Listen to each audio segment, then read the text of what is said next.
I'd like to actually ask you something, because you are in our upcoming show tonight. Do you have a moment?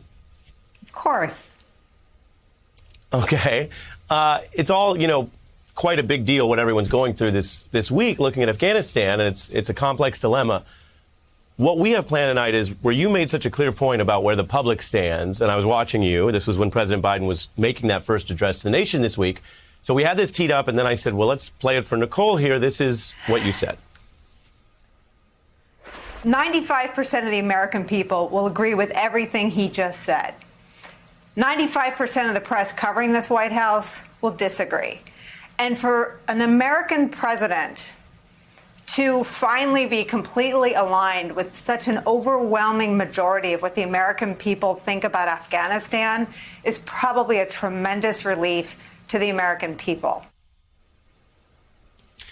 I thought it was really striking. My question for you is this true as the week goes on? And if yes, why is it hard for people in D.C. to get it? I don't want to blame either side of the equation. But there are different considerations. I think the national security establishment, including current and former national security officials, will always look at pre-9/11 Afghanistan with trepidation and trauma. I talked to Mary Trump today. There's real trauma there in looking at the history of Afghanistan. Now, there's all sorts of other history that suggests that a military operation was doomed for failure. And that might be the history that I think President Biden relies upon. But regardless of all of that, the American people lost enthusiasm for this effort more than a decade ago.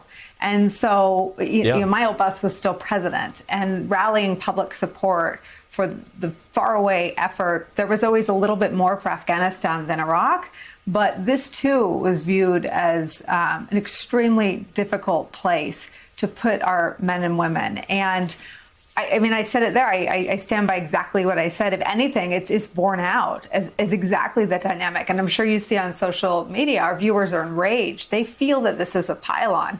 Now, responding to just those reactions is the gateway to something resembling Fox News. We stay on the story and we cover the facts. And the White House understands that.